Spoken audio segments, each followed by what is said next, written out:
podcast is part of the Sports Social Podcast Network.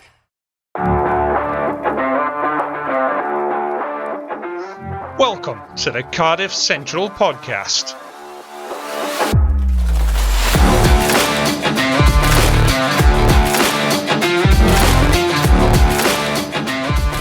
Hello, welcome to the Cardiff Central Podcast. As ever, I'm Harley. I'm joined by Carwyn. How are you doing, Carwyn? Yeah, not too bad, mate. Not too bad. Rushing in between interviews today, but this is a good one to come onto the back of. Yeah. Unfortunately, no Dan today. I don't know. Didn't really give a reason why, but I think maybe he's still hungover celebrating his varsity win. But we are joined by the more than capable Craig Manson from the Scottish Rugby Pod. How are you doing, Craig? I'm well. How are you? It's nice to be back on. I think the last time I saw Carwyn was a few beers into being at Wales, Scotland, and I haven't met you in person yet, Harley. But the last time I talked to you was on the pod, yeah. So it's nice to be back. I was saying to Harley the last time I saw Craig was I was sending him in the vague direction of a taxi rank and hoping he made his way home safely. We managed to make our way through the humanity that is Cardiff after a Six Nations game. It is something I both miss and don't miss in equal measures. Unfortunately, I was going down to Devon that night. I think I actually was playing rugby that weekend, which is a rarity. Being this one of those second teamers who only gets a game when literally no one else can because I'm that crap. Anyway, let's get into it. So as fun as reminiscing about Six Nations is, we'll get onto that in a bit later. So just a couple of little bits of Cardiff news. Firstly, Owen Lane, after starting up as a wee lad, has decided to part ways with Cardiff at the end of the season. He's moving to Valence Romand in the Pro D2. I think that's gonna be a great game for him. He doesn't mind a bit of rough and tumble, and there's some fantastic players out in the Pro D2 at the moment. Yeah, I think it's not the best sign that it's a team right at the bottom of the Pro D2, and that's where he's going. The general consensus was they've just secured their safety in the Pro D2 for next season, and now the announcement has been made. So make of that what he will. I don't know if he had a clause in his contract where he didn't go if they went down to the Pro D2. I assume there's a Pro D2. It's the Nationale. Oh, the Nationale. Thank you. That's a gap in my knowledge that's come very early in the pod. I think it makes sense. He's a big busty winner. They like them down there. Obviously, a big loss for Cardiff, and I think when we went through that list of players for next season and things like that, we thought there's someone going here, and I do feel a little bit on the sense of that video that we saw where it mentioned Josh Adams, mentioned Mason Grady. Maybe that's a hint that they're staying next season, but Owen Lane is the one who's missed out, sadly.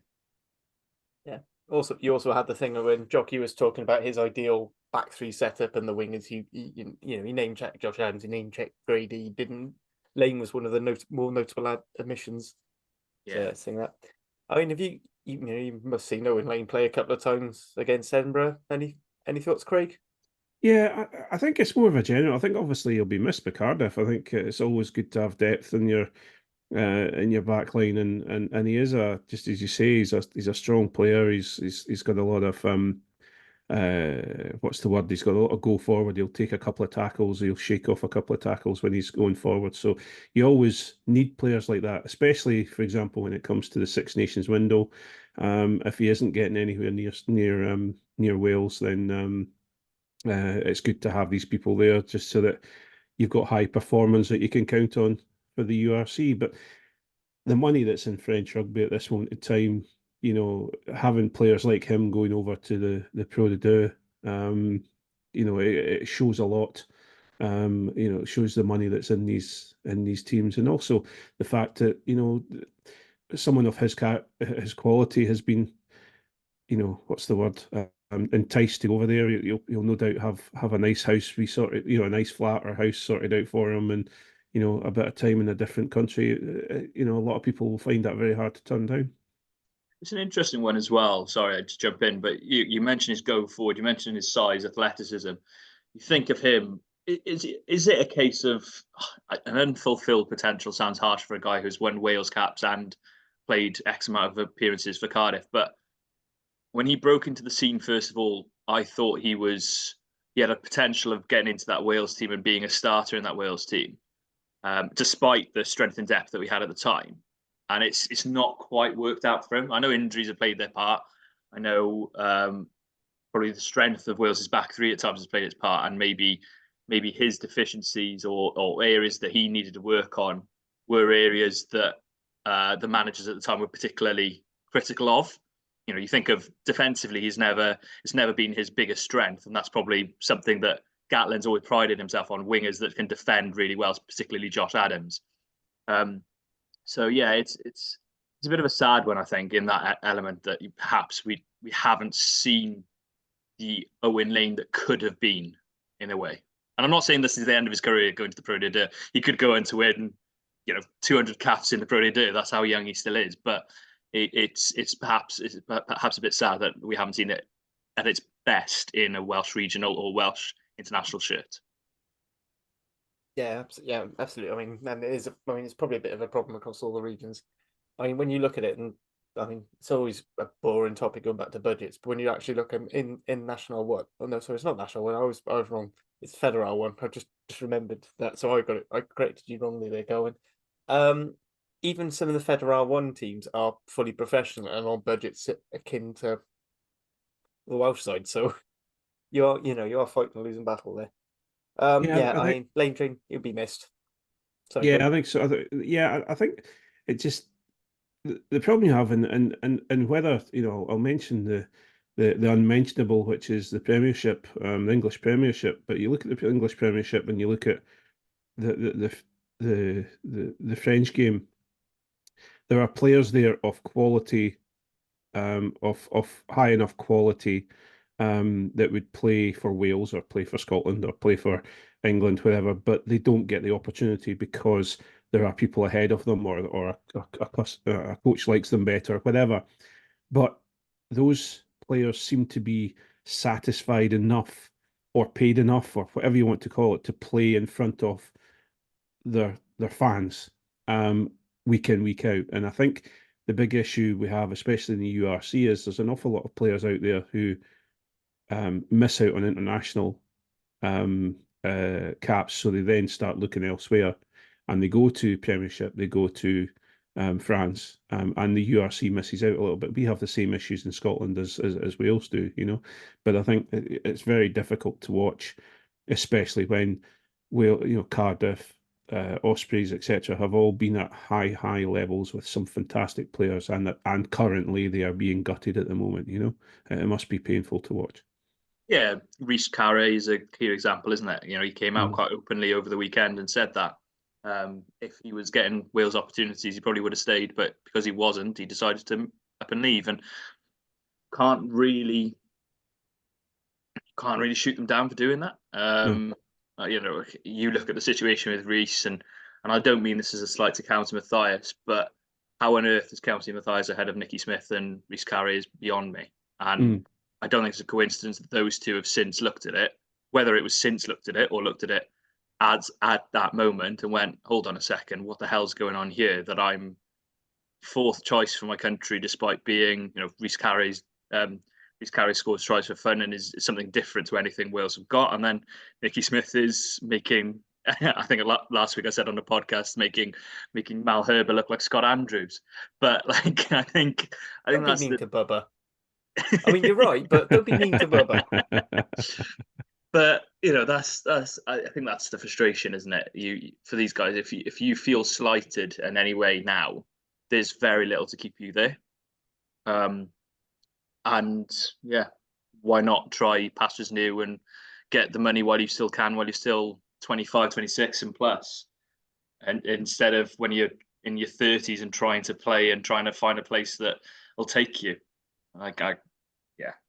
It's a sad reflection of where we are, but that's the situation. Yeah, and in his statement, he said, how excited it was for him and his partner to go move on. I don't think he has a kid yet, which actually, if you're going to move around when you don't have kids, is probably the time to do it. It's a little bit easier. I mean, I'm still in the middle of trying to get a move, organise a move from Devon to Cardiff, and that's enough hassle with trying to sort out childcare arrangements and the like. So yeah, I mean, yeah, if you want to be moving around different countries, that's going to be a thing. So I think part of the lane chat there. Moving on, so the Celtic Challenge has been renewed for another season. So this time it's going to be a 10-round competition. So everyone plays everyone home and away, which I think something we've all agreed. So that's going to start in December, finish sort of March time, just before the Women's Six Nations. How are we both feeling about that? Craig, do you want to go first as the guest?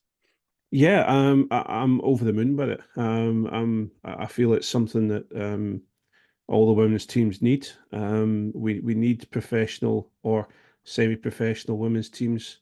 We need to build up a URC style competition, so that so that the Welsh players, the Irish players, the Italian players can have access. I don't obviously the Italians aren't involved in the Celtic Cup, but challenge. But all these players can build up and get and bring us on. I've got a couple of friends or girls I coached prior to them moving up to higher level rugby who play for Edinburgh, and they say the difference in rugby that they get playing in the Celtic Challenge compared to what they get playing in the youth system is different level, and it's brought them on. And we've seen a couple of players come through from Edinburgh and go into the Scotland squad this week, this year, this Six Nations. So I think it's definitely something that's proving a successful thing for Scotland, and I'm sure it's proving a successful thing for the other for Ireland. I know, well, especially Ireland, considering where they were. They were in the bushes and in the weeds last season, and all of a sudden they've come back and shown everyone a little bit of given everyone a little bit of a humbling. So I think the Celtic Challenge is more power to it, and I'm really, really pleased to hear it's going from strength to strength. Yeah, I was hoping they were going to be excluded this year. No, in all seriousness, yeah, it is great, and although it does grate on me, the fact that now we've got a good women's side to go with the great men's side, it is great to see, and Ireland needs a good women's side, and Scotland need a good women's side, and Wales need a good women's side as well. And the Celtic Challenge has been a stepping stone. Having a few chats over the last couple of weeks with people involved in the game and in different levels about the game. You speak to people in the player pathways and how crucial it's been for them that they can send these girls on that have been in the age grades zones. Your Gwennan Hopkins, your Sian Jones, your I've forgotten the name of one player, but she played for Bristol Thunder at 6 on the weekend, and apologies, I've forgotten, but she came through the Swansea Academy system, and now she's having the opportunity to play in the back row with Al Cal and Sinead Harries. And how amazing is that? You're playing with two professional rugby players who have done it at World Cups, been there, done it at Six Nations, and you're only going to learn from that possibility and that opportunity.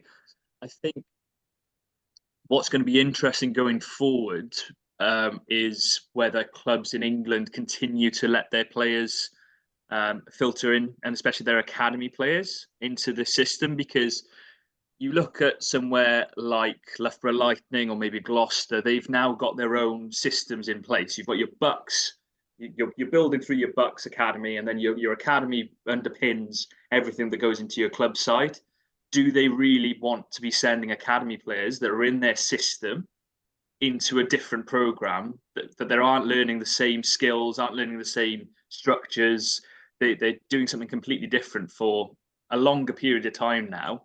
And it'll be interesting to what happens. They might be open to say, your third choice props who aren't playing much rugby, or your third choice centres. That's a different kettle of fish. That's players that they're established and they think, okay, they can go down and have an opportunity and have a chance to play and get some minutes under their belt, and then, we'll drag them back like they have this season when they need players. But it's just going to be interesting what they do with the academy players and the collegiate players now going forward, because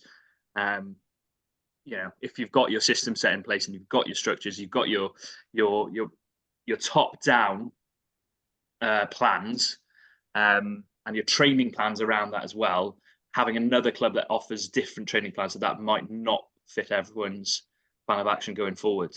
But I do think it's a good thing. Sorry, that was the negative. That's just an interesting, I think, thing that's going to be going forward about how that works. Yeah, I mean, I also feel like, but given how we've alluded to the success of the Irish team, where it was both their teams are basically the core, and they almost used it as a selection meeting. Where Scotland less so, and definitely with Wales, it was used more for fringe players, and we didn't really see as many step up as we maybe would have liked. And maybe there'll be a change of tack from the Scottish and Welsh unions to start putting in that a bit more seriously. I think having that cohesion seemed to work. Yeah, I think you're right. I think we did for us. We had Edinburgh especially was very much a lot of, and also at Glasgow, very much players that are fringe players who, two players that I know, Adele Ferry, who plays in second row. She's someone who's older, has come through the system, played league rugby, not rugby league, but in the leagues, etc. Played for my team in the National One League, and decided that she wanted to try and get herself into a Premiership club to get more experience and have a higher level of rugby, because she is quite a phenomenal athlete, and so she's had this second chance of actually. She was going to give up rugby, and she's had the second chance to come back, and she's been given the chance to go and play for Edinburgh Rugby, and she's loved that.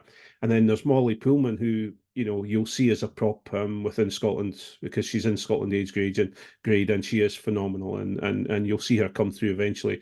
So she's come through the age grade system, and someone who if you cut her arm off, she bleeds orange and blue. So she's an Edinburgh fan as well as an Edinburgh player now. So there's two people who are totally opposite sides, but they're getting the opportunity with Edinburgh. The issue you've talked about.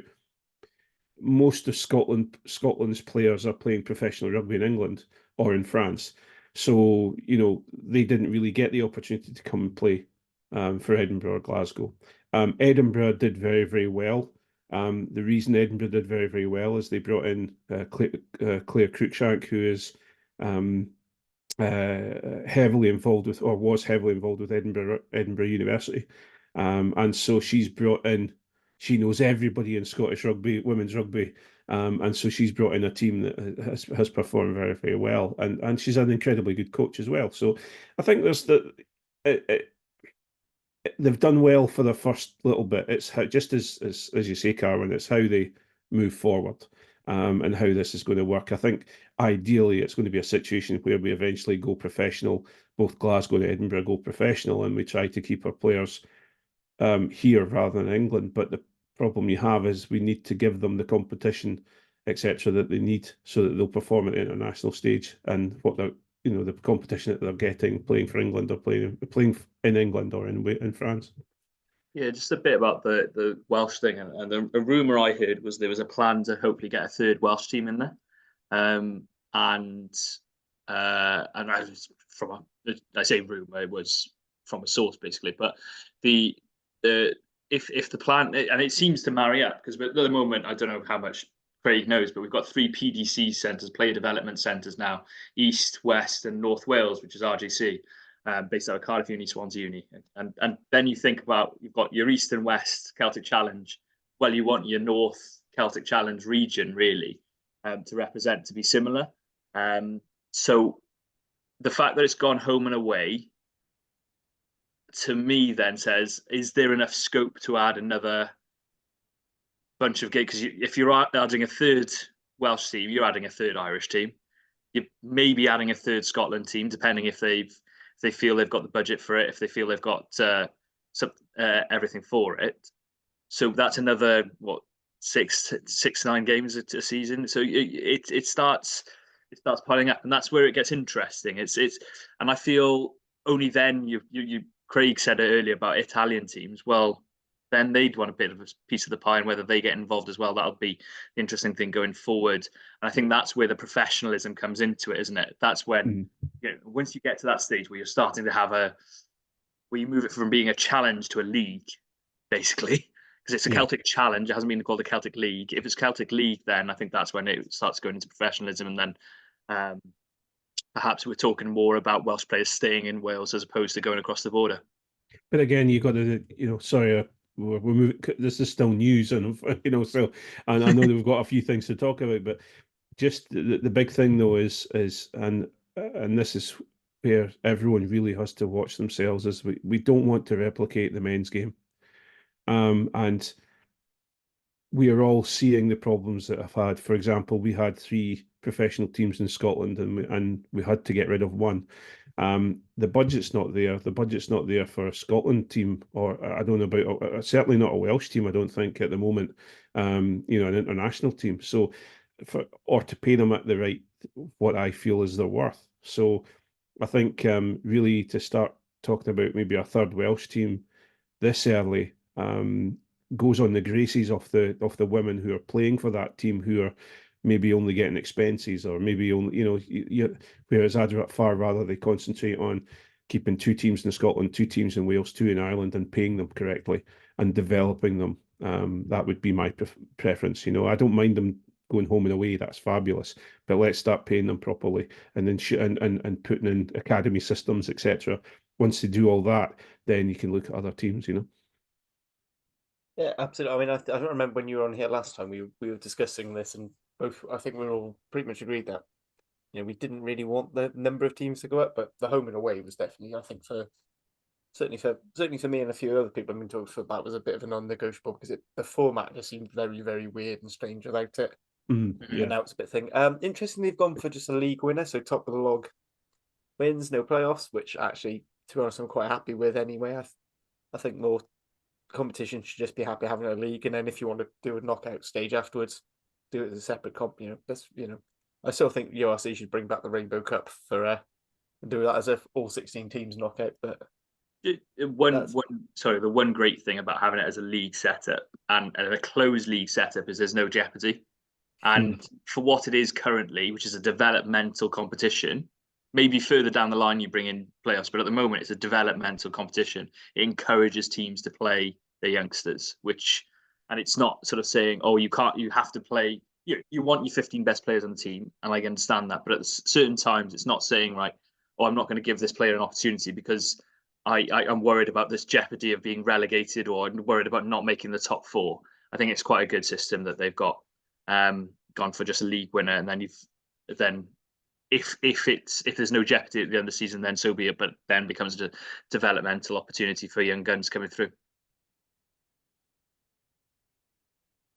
Yeah, absolutely. Anything you'd like to say that one, Craig, or shall we move on? No, I'm happy enough with that. I'm gonna jump ahead of the order a little bit, just because I feel like it flows a bit more naturally. But obviously, we had the final weekend of the Women's Six Nations this just gone. I was at Wales, Italy, and we saw the celebrations. I'll leave other pods to discuss that one. Personally, the players have every right to express their emotions, how they feel. I personally wouldn't be celebrating that loss, but again, I'm going to leave that on players. This isn't the sort of pod for discussing that. I say one on it, just one simple one on it. You can go whatever you want with that one. Don't think Johan Cunningham's emotions were disingenuous. That's the one thing I will say on it. I've seen some people say, "Oh, he was crocodile tears," and I don't think that at all. I thought it was completely genuine. I'm thinking the exact other way. I think that's a man who's relieved that he's keeping his job. Yeah, absolutely. I totally agree with that one. I think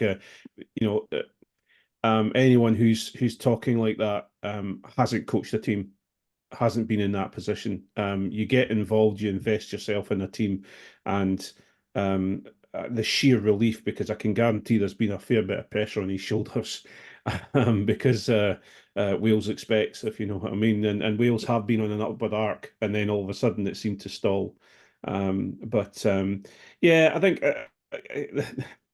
the problem I have is that I don't know if any of you've watched Moneyball with Brad Pitt, but great film. Yeah, when he comes in and they're dancing in the changing rooms and they've got the music on and they're just lost and he just goes nuts and smashes their beatbox, their music box, etc. and all that, and said, that's the sound of losing. It's just silence.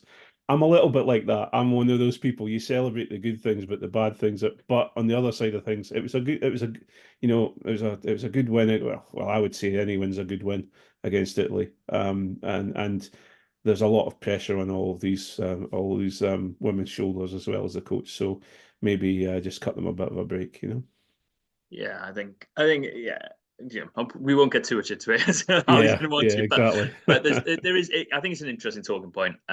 It did remind me of Italy 2 years ago, but I would say Wales, as in Italy men's side, sorry, in the Principality Stadium a couple of years ago when they celebrated beating Wales, but ended up with a wooden spoon. But it's rather different circumstances around that win to Wales women getting the first win of this Six Nations rather than a first win in 3 years or whatever it was at the time Yeah, for Italy men. But yeah.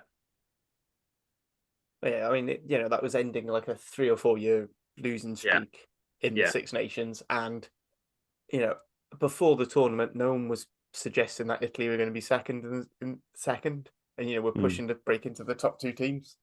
So that's where I was going with that. Any thoughts on either the on the games themselves, either Wales, Italy, or for Scotland, Ireland, Craig? I think it's difficult. I think Scotland fell into, we try our best to talk away from the men's game, and Scotland women are doing their best to not follow the traits of the men's game. Unfortunately, they fell completely into the Scotland way of rugby, and that is going into a game that you should win and faltering at the end of it. And I think it's very disappointing. I think it's a hugely disappointing end to a very, very, what I would call a good Six Nations for them. We are definitely like Wales were last year. We're on the up. And it's to get our first win in Italy, away in Italy, and our first win against Italy for 25 years. For us, it's been a very, very good season. We've seen a hugely, a very positive arc in skills and in player abilities ever since we've gone professional. So I really think they're on a very, very good journey. The Ireland game, I think a mixture of two things. I think the pressure it was a big game. I think it got to the women, but also I think Ireland came out and they wanted to win that so much, and they grabbed the game by the scruff of the neck. There was a lot of calls with the referee. There was a lot of let's just say questionable tackles, etc., that were in the game. And I think Ireland just went out and did what Ireland men do as well, and that is absolutely take that win. They didn't just win it. They absolutely ground Scotland down. So yeah, fair play to them. They've had a great season. Ireland, they've really they've shown, especially considering they were in the weeds before, for the last few years. So it's going to be interesting next year's Six Nations. Yeah. So, Yeah. Carwyn, do you want to have some? You were working on the Wales Italy game, weren't you? Yeah. Can I talk about Ireland and Scotland as first? Because I'm going to be so negative about a win. No, I think this, one thing I'll say on Ireland is I think we've seen now a side that have had a chance to develop, but also had a chance to have their sevens players.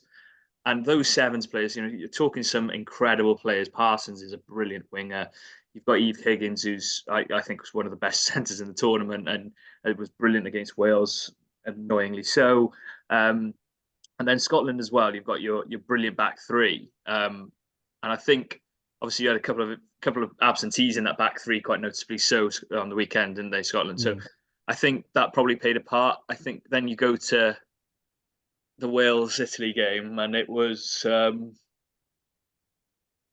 basically what you'd expect, which was a side that were interesting and throwing the ball around and playing good rugby. And attacking really well against a side that basically went back to what they're good at, which was Wales, and they went back to their forwards, and all 3 tries come through the front 3. And it's a tale as old as time: forward power versus attacking flair, and it was an exciting game to watch because of that. What frustrates me is this was meant to be a Six Nations where we developed the backs. I think, if anything, they've gone backwards with the backs. I think the backs haven't offered enough, have really been perhaps having the platform they've had in previous years, and then also aren't running onto the ball in the way that they should be, or the passes are going to ground, or you watch against France and interceptions were easy, and then you watch against Ireland and there was no structure in the attacking play. And I thought, at least in France, there's a bit of structure in the attacking play, playing off Fakey. I thought again on the weekend it was just at times it was cobbled together, the attacking play, and it just seems. At times you look at it and go, what has been coached in that back division? Because they're spending so much time together, they're more professional and all this sort of thing. And all that's positives. But if that's the case and they're ending up with seemingly an unstructured attack where the balls are hitting the ground or hitting the deck all the time, and it's not just raw skills doing that, it's structural play, then you've got to question it. I think that's my main gripe, and I appreciate that's being negative on a podcast after a win, but I think there were a lot of things that needed to be improved, and I don't think this Six Nations we've seen enough development in that backs division as yet to justify some of the decisions made during the Six Nations and before the Six Nations. I think one of the things that's surprised a lot of people is because Johan Cunningham, quite rightly, decided to take the core of the Gloucester Hartpury team that he could select. Obviously, there's plenty of players he couldn't. Yeah. Who were absolutely tearing up the POA, PWR, Power, Premiership, Rugby, whatever you want to call it. But then it just didn't translate, and I don't know if it's just because, is it as simple as because they didn't have Mo Hunt at 9 and Emma Singh at 15? That goes wrong. I don't think it helped that you had Fakey George paired with either Kira Bevan or Sean Jones, just on constant rotation. Young Cunningham couldn't make his mind up whether he wanted Kira Bevan as his starter or his impact player, I think that caused him problems. I don't think he's worked out what he wants to do with the back 5. He's decided you've got to have Alexander, you've got to have Natalia John, you've got to have Abby Fleming, you've got to have Georgia Evans, and then you had to have Alicia Butchers in there as well. And then he sort of cobbled the back 5. I mean, I thought Georgia Evans played brilliantly, and she made the Opta team of the tournament based on statistics. Which big fan of me. I'm a huge fan of Georgia Evans because I'm that contrary. Bristol and Gloucester Hartpury dominate all the in terms of wealth representation. I picked the one bloody Saracen, which is not often I'm the one picking the Saracens player. But the really thing that frustrated me was how bad the defence looked. Because it looked like they hadn't done any work on their defence since WXV1, and we were just being cut up so easy. I mean, Scotland's 2 try. I think Scotland should have beaten us by more in that game. I'm pretty sure we talked about it last time we were on the pod, Craig, that if Scotland had kept going to the width instead of trying to outpower Wales, they'd have easily racked up 30 points, I think, because there were plenty of times, even against Italy, where our widest defender was in between the goalposts. And and that's not like because they've been picking and going driving in. That's just like on a first phase. And I know some teams like that wide defence, but I feel like our backs aren't pacey enough to recover when they get outside, and it just feels like they've just said this is our defensive system, and they've not changed it in 2 years.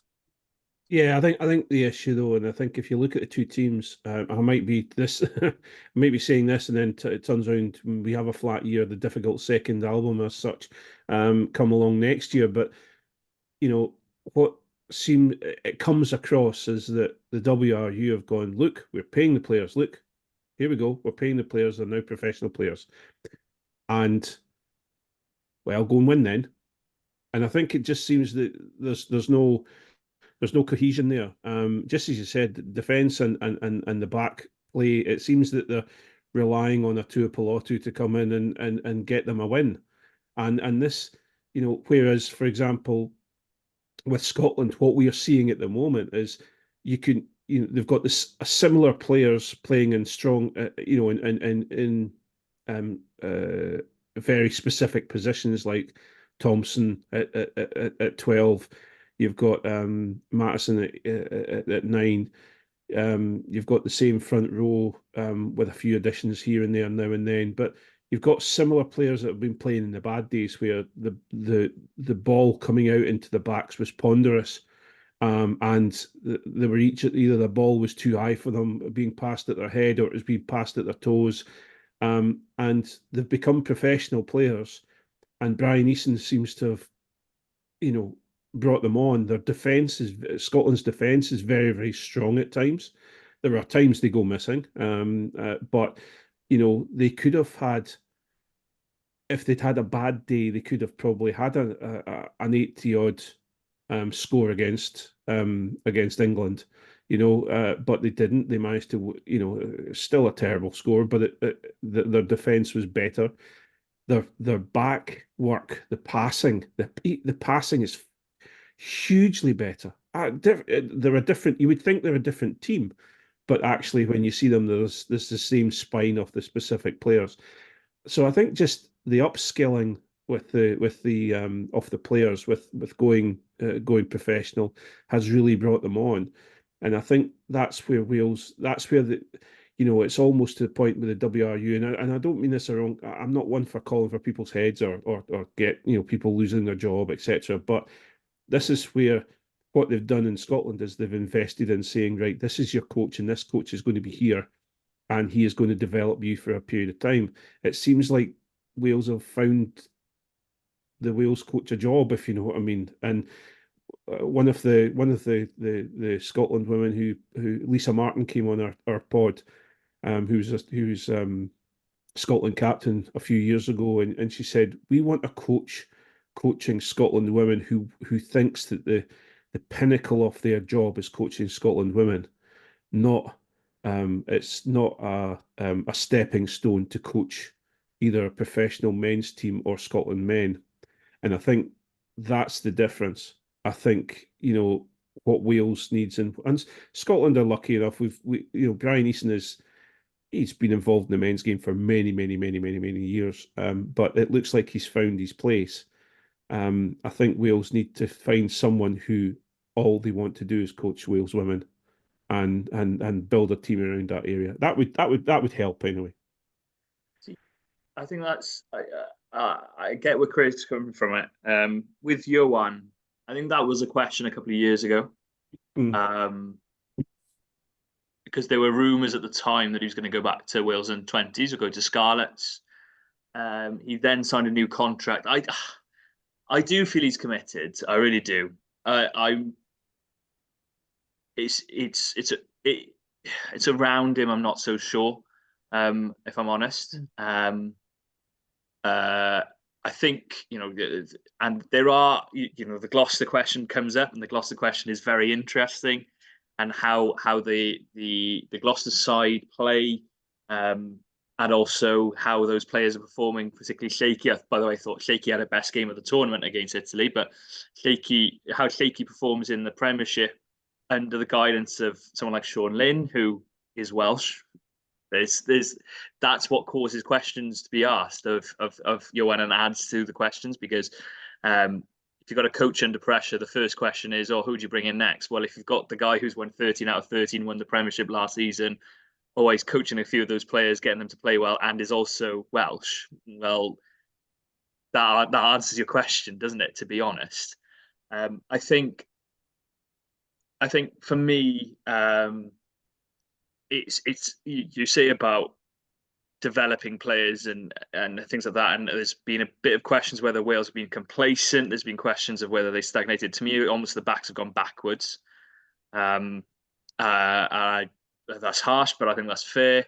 I really do, and I think some of that is down to playing young players. Jenny Hesketh, 22, is very young, and she's coming through, and yeah, she's made mistakes in this tournament. Sian Jones has made mistakes in this tournament, both have clearly got high potential, and particularly I've been very impressed with Sian Jones at times. But I think some of the more experienced players haven't had the best tournaments as well. You look at your Hannah Joneses, you look at your Jazz Joyces. Jazz Joyce was dropped, well, maybe not dropped for a game because it was the England game or France game, sorry, I should say. And sometimes you rotate, but I think they haven't had their best tournaments, and they would say so themselves. But it's you look at certain positions. Centre for me is the big one, and I go, well, who else do you pick? When Karen Lake got injured and Hannah Jones is your centre partner, I thought, right, well, okay, Hannah Bluck at 12 is a steady player and played reasonably okay against Italy. Doesn't do anything flashy, but doesn't do anything that causes me to go, oh my God, you're not up to this level. But then you've got other players. I think one player they're massively missing and through injuries, Meg Webb. Meg Webb, a year or two ago out against New Zealand was blinking great. Like, creating breaks in the World Cup. She was running through gaps. She had pace, power, everything you'd want in a centre, good distribution as well. Sadly, then does her ACL, hasn't quite got back to the level she might do. But if you think about it, she did her ACL at a similar time to Alicia Butcher's, and Alicia Butcher's best game of the Six Nations was against Italy. So hopefully she's on a similar progression line and will come back to her best form then, because I think we are missing something big in the centres, or not something big, but someone who can do something a bit different, a bit more exciting than what we've got currently, if I'm honest. And then hopefully then we can find the right back three balance to take advantage of that.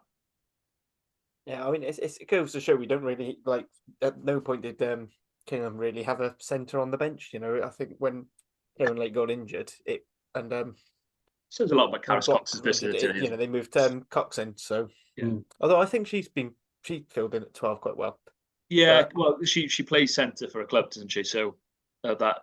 Then maybe we start playing her there, and use some of our great back three player, the good back three players there. That's just a weird thing that I'm a big fan of, playing players in their positions. Yeah, come on now, Harley. What is this magic that you're talking about? Playing fullbacks at 10 or second rows at 6. Hey, listen, that fullback that played at 10, is it? I don't know if any of you listen to our pod. Can we just say that fullback who played at 10 that now plays for Toulouse? Yeah, and that's the thing. If you need to pinch yourself, and if you're not aware, we are on about Blair Kingham. If you ever listen to our podcast, I have a wee giggle every day, every podcast, because I still have to say Blair Kingham plays in Toulouse. But hey, listen, he's doing very well there as well. So I can't. I have a similar thought with the fact Lee Halfpenny will be starting for the Crusaders this weekend. It's just like Lee Halfpenny, the Crusaders player. You're like, what? I know they're definitely they're a completely different team this season, but still, they're just like polar opposites, aren't they? Like, I'm trying to think of other polar opposite, like other things that you'd go, hold on, that just doesn't fit. Jared Evans for the Springboks. Yeah, great shout. Great shout. There you go. That might be our thing we put out with the pod. That's a great. What player seems the most bizarre for our team stereotype? Yeah. Audrey Jones at Springboks jumps to mind as well for some reason. But anyway. But just one last bit on coaching before we move on to having to talk about that game. I do think, we were talking about the pod how young Cunham seems to, all the players have bought into him, and he seems to be very good at the player management side of things. So, and Philippa Tutti made a great point on the Scrum 5 podcast that actually replacing a coach is a bit of a meh thing, but adding a coach is actually probably where we're looking at. Maybe what we need is some extra resources, which is the thing we didn't talk about it because the news came out, and then we had the match out pod. But obviously the £3 million investment, which I'm still not sure is 3 million for each of the four nations or 3 million total. But the WRU are looking at using it to put into these pathway coaches. So that should be probably good. I don't know what Scotland are doing. Is it resources? It's pathway as well. It's 3 million per nation, and Scotland are using it for pathway, etc. But we have if any of you have read the comments of Richard Cockrell, regarding Scotland Rugby. He's unfortunately hit the nail bang on the head. There's an awful lot of deadwood within Scottish Rugby, and there's a lot of people who aren't performing, who are still in jobs that have just moved sideways. And I think, unfortunately, having £3 million invested into the SRU, it's going to pay a lot of those people still to do their poor job. But anyway, that's a different story. Yeah, I mean, let's be fair. The only reason he's not seen about the WRU is because he was coach for Edinburgh, not someone like Scarlets or Ospreys or Dragons. Yeah, I think he'd be saying the exact same thing. Perhaps because a lot of the WRU ones have gone because of various scandals and things in the last few Have years. they though? A lot of the big names. No, no. There's still plenty of others in there. Yeah. Anyway, moving on. Also, just before we do, one last point on the women's game. So obviously, Scotland qualified for WXV2, so they can start off being the two-time WXV2 champions. Wales still have to do a playoff with Spain on a yet to be determined date. What we do know is that will be at Cardiff, that game, for the right to play in WXV2, or we'll be ended up in 3 with the likes of Kazakhstan. Well, So, just as long as they take Spain seriously, because Spain are a bar of soap for many a team. So they have to make sure let's just make sure they take Spain seriously. Spain don't have to call us out boxing style to get a game against us as well. That's for sure. Yeah. Well, that is the women's game. It's a bit different. Yeah, I mean, actually, it's quite interesting because I bumped into a Scottish and I'm presuming Edinburgh fan down at the Principality when I went to the Wales game. Did the Wales game, then I went to the Cardiff Edinburgh game. I was very impressed because he caught my eye, and I think he was surprised that he decided because he was in a he was in a Scottish World Cup jersey for World Cup 2021. So I was like, "Oh, do you follow him?" He even went out to New Zealand, which is quite impressive. But he's like, "Oh, you'll do Spain." I went, "Mate, you haven't watched the Women's Rugby Europe Championship. Spain are very, very good.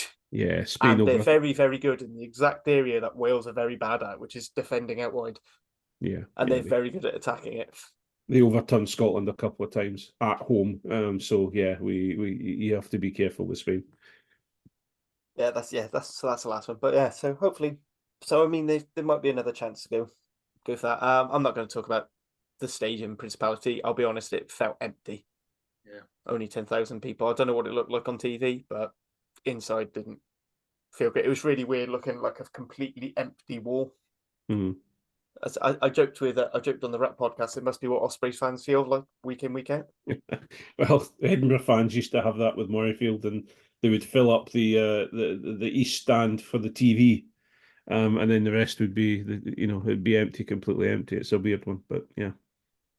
Yeah, absolutely. Last time I was at Liberty was quite full, mate. Granted, that was for varsity, and it was for. I wasn't going to bring that one up. We get enough abuse from Ospreys fans whenever you bring up attendances. Speaking of saying which, had probably about a similar attendance just next door in Cardiff Arms Park. We had Cardiff hosting Edinburgh for our last home game. Farewells to Josh Turnbull. Last game's on the pitch for Ellis Jenkins. Last home game for Rhys Carey. Needless to say, like most times when a Welsh team makes a big celebration event of a game, it did not go well. Shall we start with positives on that game? In which case, I'm going to go to Craig. I'm the wrong person to come to, because if you've been following me on Twitter and both you guys know exactly how I feel about Edinburgh at this moment in time, there's not much positive from me at the moment with Edinburgh. But anyway, that's a different story. Oh no, it won't be. I'll be telling you all about it. Was it on this? It wasn't on this pod, was it, Harley? It was on the. It must have been on the Welsh pod where someone asked me, "Oh, who do you think Cardiff will win on the weekend?" I went, "Well, Edinburgh are rubbish. Like, they are horrible to watch. They play terrible rugby. Oh, Cardiff will win. Cardiff will win that game."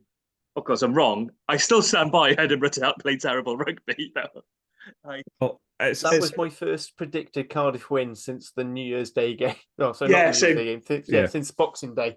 Yeah.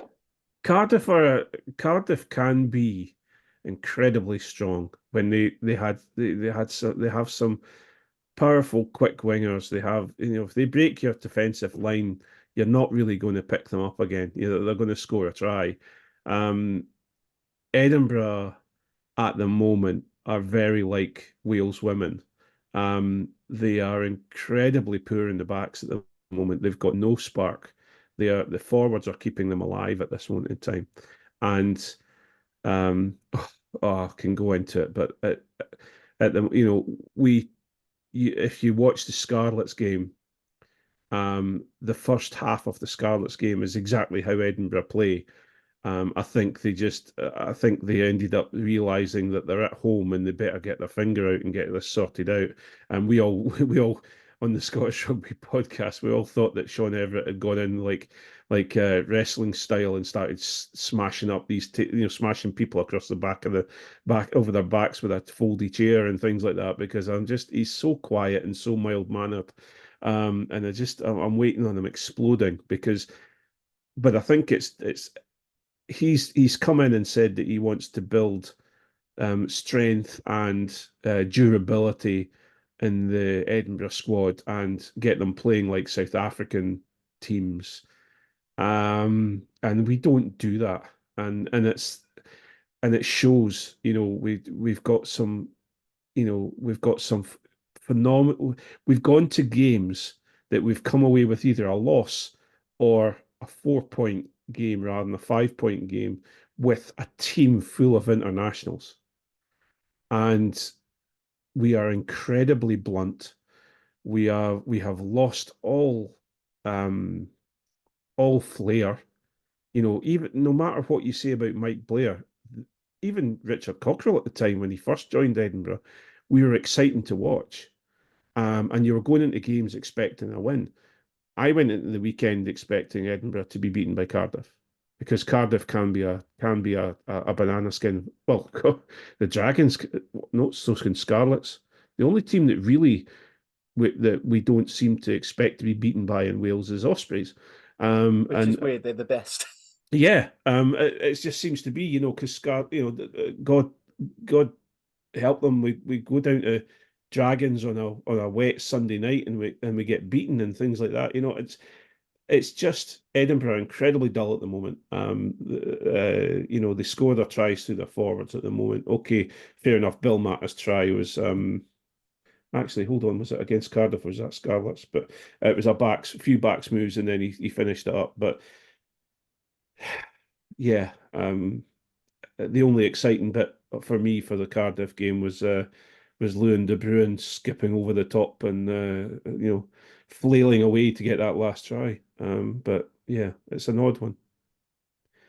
I think it says something about how Edinburgh played and actually how the game sort of went in itself. That the second top carrier for both sides, was Bill Matter. Yeah, and he was only on for about half an hour. Yeah, which it says a lot of how Edinburgh changed and what beat us. I thought Duhan was great value, especially after his yellow card. The way obviously typical Arms Park, they will boo the opposition for anything, and so he's G'ing him up. And I just thought I'd play to him, and actually I felt slightly sorry for him at the end of the game. Not for anything bad, but basically so many people wanted to take photos with him or get things signed that the ground security had to grab him and escort him off the pitch. Otherwise, he was going to miss the Edinburgh bus. Which I just thought was brilliant. But I thought he had good. I thought his battle with Mason Grady was actually really good when Grady moved out to the wing. Rhys Carey took his try well, but I don't know about you, Cohen. Do you think that you're going to be saying the same things we normally say on this podcast in the down things? But for me, I feel like we gave away too many penalties at the wrong time, and our attack just didn't seem to work right when it needed to. We seem to be very good at getting into the Edinburgh 22 and then not so good at doing anything with it. Yeah, I must admit it's one of the. I realise this is really bad when you come on a Cardiff podcast, but it's one of the few games of rugby I didn't see over the weekend. I had to catch up a bit, so I knew the result when I was watching it, and I kind of saw the writing on the wall again. It's the same old, isn't it? Really. You've got your key moments. The Duhan tackle on Mason is obviously a big one.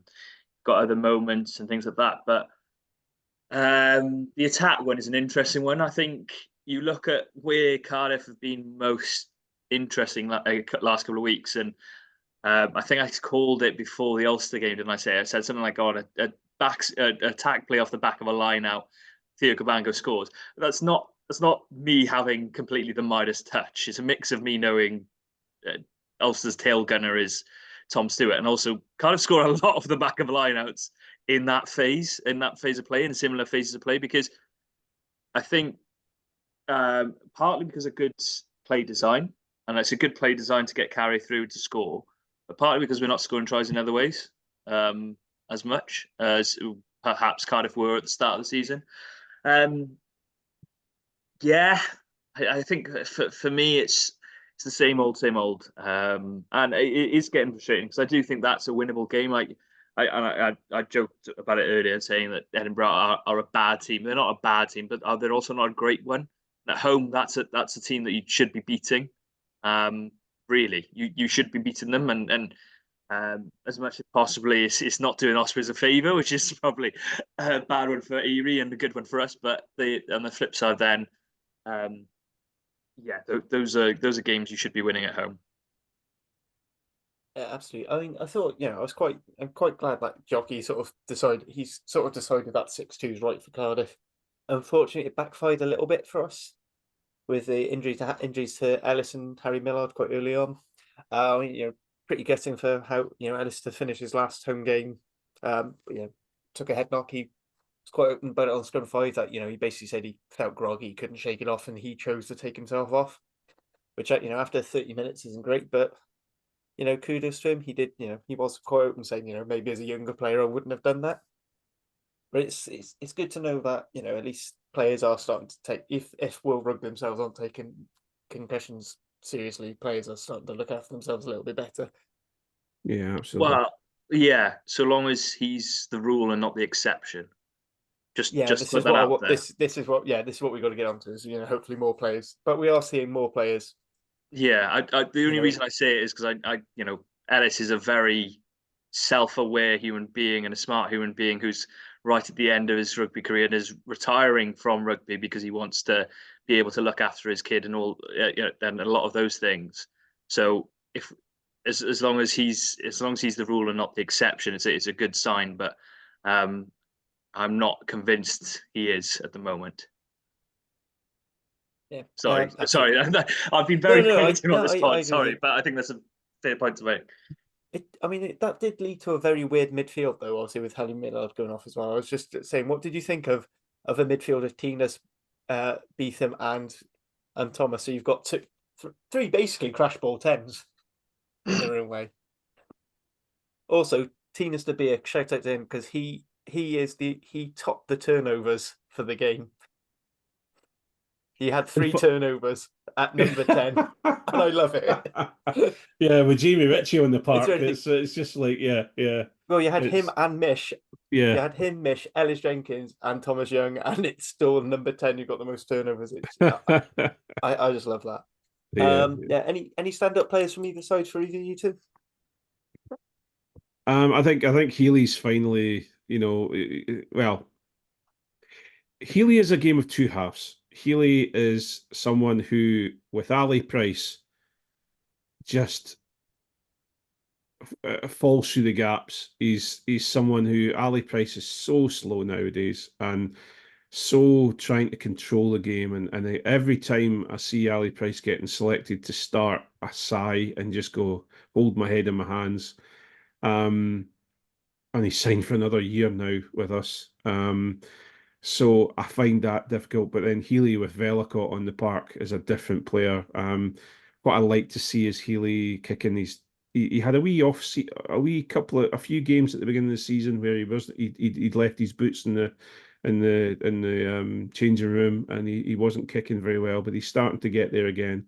But Healy needs, I think, from what I can tell, he needs a regular 9 beside him, and he doesn't seem to get on very well with Ali Price's game at the moment. Whereas with Velicott, he knows, if it's the same thing with Blair Kinghorn when he was playing at 10, because they're big lads and they can get through on a soft shoulder and get their hands free, and pass the ball pass the ball around the back of the player, etc. I would say that that Healy needs a fast ball, needs quick ruck speed. He doesn't need control. He needs a little bit more chaos to really shine. Whereas, unfortunately, Ali Price gives him control and telegraphs, because he telegraphs what we're going to do to the team that we're playing against, and just little things like that where Healy doesn't really shine. Healy needs a little bit more chaos as such to really shine. So, but I enjoy watching him. He plays incredibly well. Bill Mata always shines, and we're going to really, really miss him next year. Even though Magnus Bradbury's coming back from Bristol, and Magnus has been, and I can see Carwyn's laughing at me here, because there's in the Scottish Rugby podcast that I seem to be the only person that's really a big fan of Magnus Bradbury. So I'm a big fan of Maggie, and I think I'm glad he's coming back to Edinburgh. He Let's has put it been this way: performing as very a well. Bristol fan, I'm happier with the side of the trade. Yeah. Well, see, I think Maggie's done well for Bristol. I think he's a better Yeah, player. But but Bill Bill Mata's Mata. just, oh yeah, Bill Mata. I'm surprised though. You look at Bill Mata when he was playing for Fiji, and he plays for us. When he plays for us, it just seems like he starts from the 22, and you're on the 10 meter, in the opposition's 10 meter, and he just seems to just build this run up, and he's just used as a battering ram. And I think to myself, do you not get a bit fed up, Bill? But we've got a little bit on the beginning of our podcast where he puts that pass into Jimmy Johnson, the Edinburgh, when he's playing for Edinburgh. I'm trying to think who we were playing against anyway, and he just does this offload that is just from the gods. And I just think to myself, if he's going to go to any team that he's going to be able to do more of that it's going to be Bristol, So we're going to miss him, but he played incredibly well, and also the big man, Pierre Schumann. We just I have to say, again, the love affair continues. Yeah, I'd say before I get your plays, I just want to say, as you brought up Shu, I thought Azarati did so well against Schumann. Like we managed to buy some stuff out of that Edinburgh scrum to keep us in the game. So I thought it was going to be very bad, with that VP and Schumann on. Yeah, I think VP is starting to show his age now, finally. And we used to expect that when VP came on the field, you were just going to get scrum penalty after scrum penalty. Schumann's the other way around. If Schumann's having a bad game, he will give away penalties on a regular basis. And so I think Azarati just managed to get the edge on him. But where Schumann really shines, apart from when he is scrummaging well, is in the loose play. And I think he does incredibly well on that. So and a lot. Oh, I'll tell you another one is and his name's just gone completely out of my head, because Ewan Ashman. He is a very, very good hooker. He's coming on really, really well. And even though he runs like he's gliding along, and he seems to, he's got an odd run on him. But I'll tell you what, he's doing incredibly well for Edinburgh as well as Scotland. So yeah. No, you make it. It reminds me more of a back running than a like a back three player. Like you get some of those effortless. Like Damien. Well, not so much Penno. Penno looks like he's on fire half the times. But different.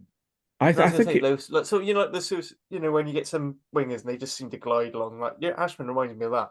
I think And he then looks you more see him like do a close up carry and he smashes you, and you're like, fuck. Yeah, I think he's more like one of those sim characters that when they're walking along a computer game, they look like they're walking, but actually they're gliding. I think he's got that sort of that bit of yeah. Anyway, I digress. Anyway, Colin, who stood out for you during that game? Doesn't have to be Edinburgh. Doesn't have to be Cardiff players. Can be some of the Edinburgh players. Yeah, I think it'd be Edinburgh players, to be honest. I think what's made me laugh is a couple of weeks ago, I said something about Duan running sideways and not being very good to my girlfriend, and ever since he's been brilliant. So every time I've seen him since, stop commenting on the opposition, Carwyn. So Duan is a magnificent rugby player, and he's one of the best there's ever been. I'm just not a fan. I've never been. I'm trying to stay clear to that, and it's not really working. I think,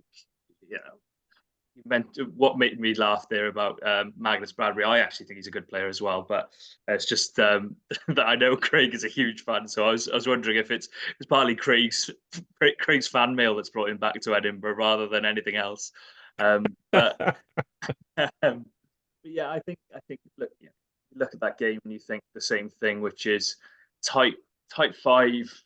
I actually was surprised, as you said, Harley, that Cardiff held up mostly well enough, because I think of Schoeman, I think of and I echo Craig's thoughts on Ashman. I think he's a huge potential player with a massive ceiling, but I was surprised that it held up well. It's just some reason, and partly the injuries, because that centre combination isn't right, as you mentioned, Harley. It's not the right centre combination, and it's probably the last one you'd want as a Cardiff fan. But it's difficult to say that players played that brilliantly. I don't know if you feel any differently, but it seemed to be a performance that just petered out, and therefore the majority of the team petered out, really. Yeah, I mean, I feel like Mason Grady had a great game.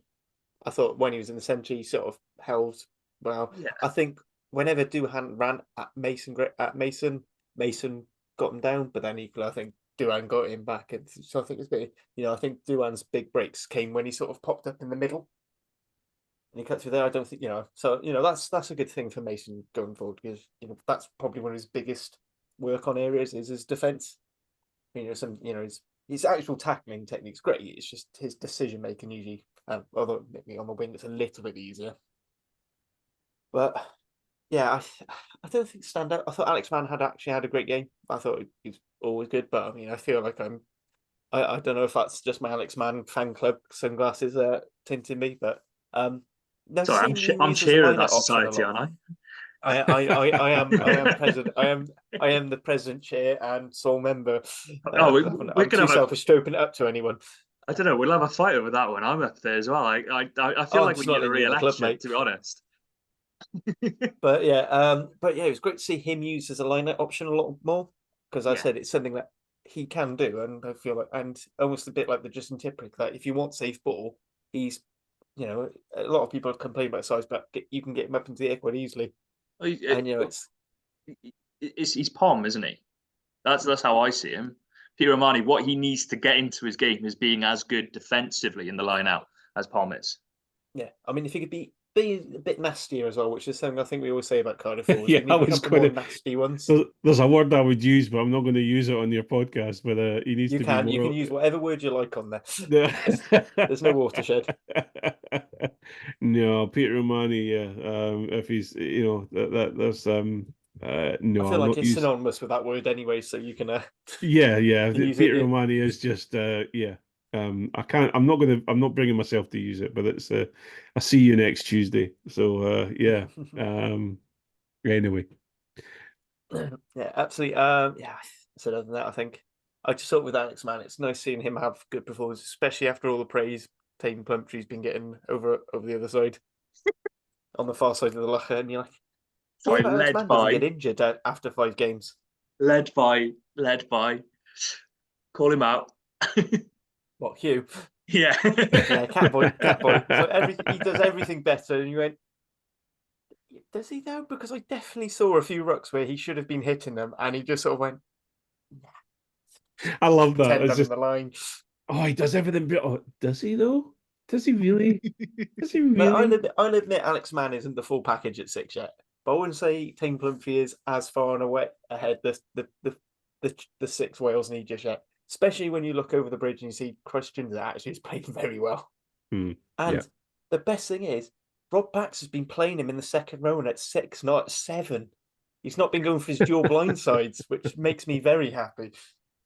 I hate dual blindsides. Sorry, it's so much. It was like seeing the worst one. I think has to be seeing Dan Lydiate line up in a 7 jersey for Racing. I just remember thinking, what have you done to him? Like, what have you done to our beautiful Dan Lydiate? If you're doing the sort of Argentina, South Africa thing and your open side's playing 6, that's fine. But some of the packs Exeter had, and you'd have, was it Janus Kirsten, who was basically a 7, and he'd be in the second row and Jones would be at 7. Just like, use the big lump in the row, please. We get the same feeling But when Sam Skinner gets wheeled out. We have the same thing. Just put him in the row. I'd rather he's just in the row. Just get him in there and that'll be fine. I know he's such a good second row as well. Like just leave him there. Him and Gilco are great. Yeah, I think we've got a guy. I don't know if but Glenn Young is becoming very much the Grant Gilchrist. He gets penalised for lying in the rucks all the time. Gets penalised for not rolling away, penalised for going for ball when he shouldn't, penalised for high tackles. Well, he's just fantastic that way. He's penalised on a regular basis. He's become in my family's. He's got a new name in my family. Both myself and my son go fucking Glenn Young, and it just seems to be the thing, because that's what he is. I'm not going to name and shame, but there's we have one. Well, potentially a second. The next coming of that player at Cardiff as well, which me and Carwyn have spoken off here about with some of the conversations he's had with ex-Cardiff players. Yeah, there's not just one of them. There's a couple of them, I think, to be honest. I mean, Cardiff are just anyway. Cardiff have plenty of players like that, but yeah, it's I think I said last bit of business now. So I'll say no URC rugby and no Cardiff no Cardiff representation in Europe, because if you saw the teams who were playing, of course we didn't make it to the knockouts. But the Rags are playing the Welsh Premiership semi-final against Llandovery Saturday. That's a 5:15 kickoff. On the Rags Twitter page at Cardiff_RFC, they've been advertising coaches. I don't know if there are any spaces left, but please do. I think it's 15 quid and it's a big jolly up and down. Otherwise, it is being broadcast on S4C, coverage starting from 5 o'clock. Anything you'd like to add, Carwyn? No. Yeah, I do. Sorry. But yeah, it should be a good one.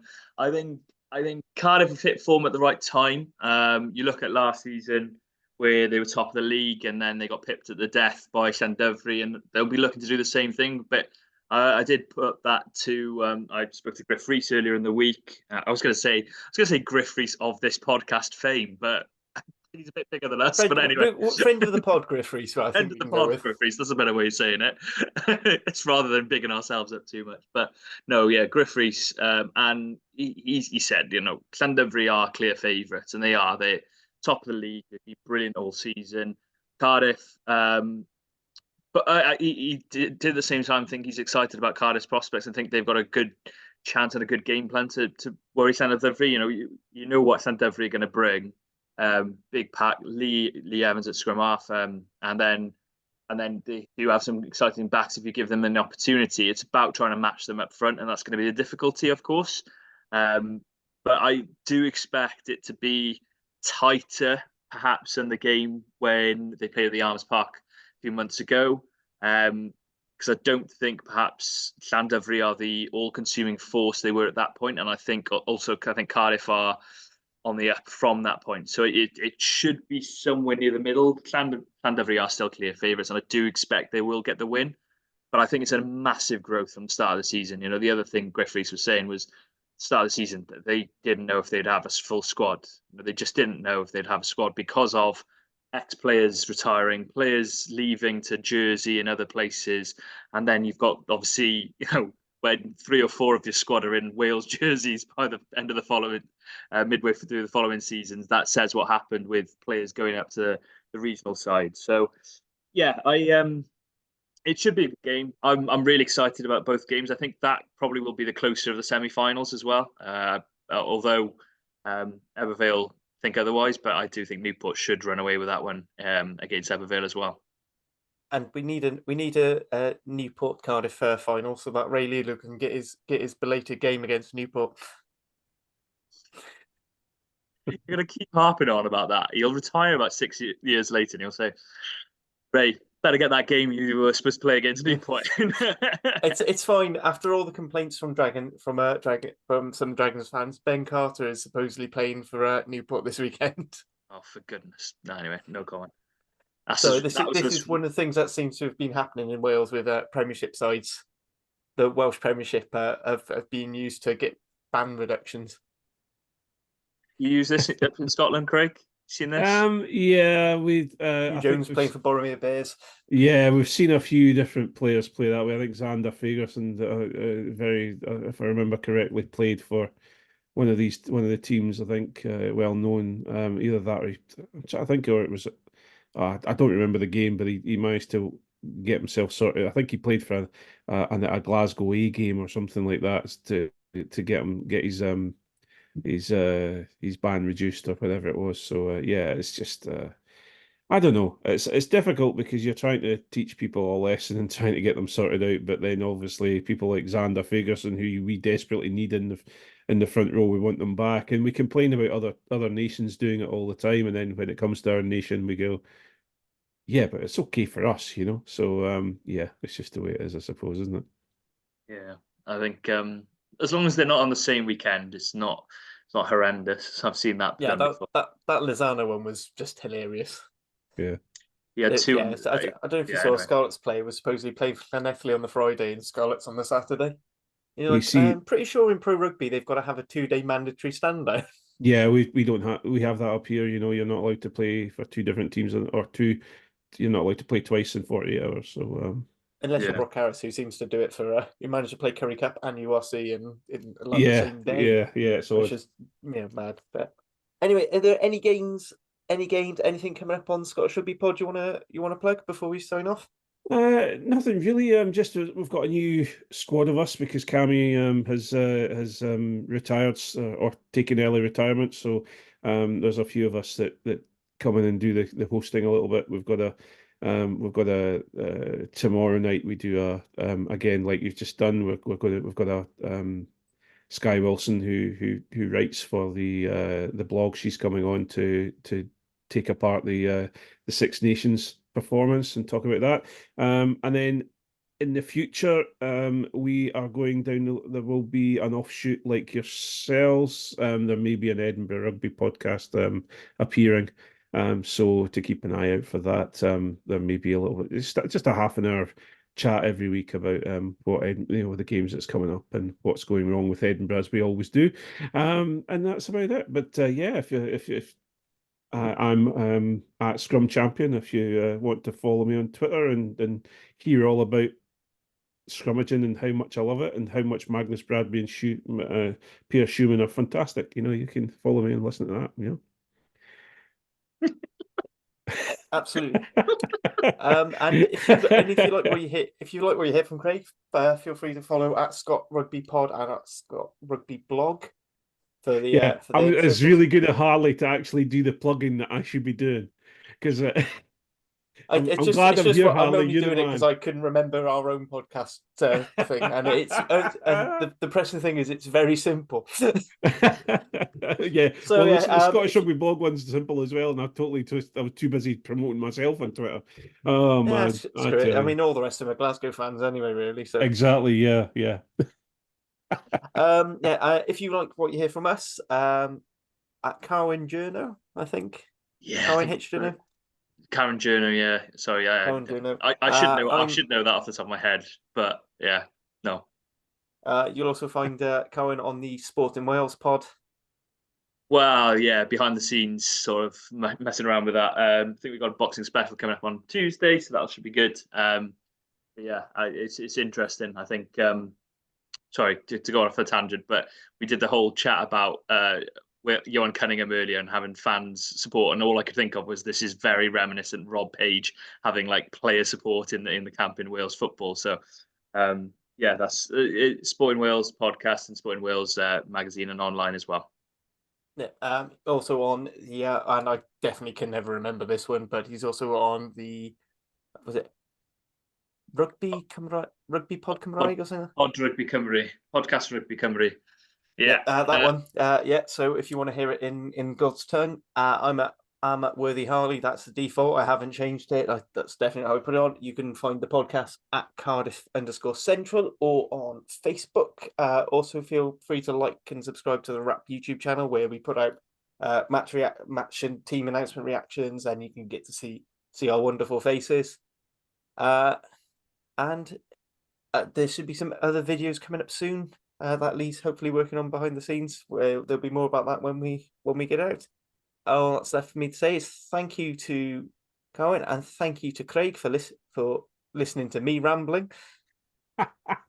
Thanks for having me. It's been really good. I always enjoy coming and talking to you guys. It's great to, and we'll have to make sure that we have you onto the Edinburgh. I'm already into that promoting a podcast that doesn't exist yet. Have you onto the Scottish Rugby podcast as well. But I really appreciate the opportunity to come on, and it's nice to talk to you guys. Thanks so much. No worries. And yeah, thank you, Carwyn. Thank you all for listening. Ta-ra. Yeah.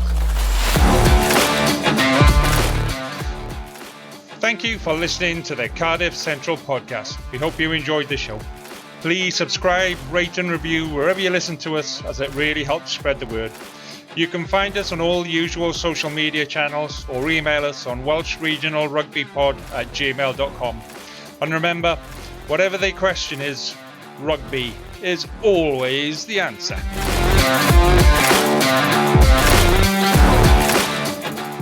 Sports Social Podcast Network.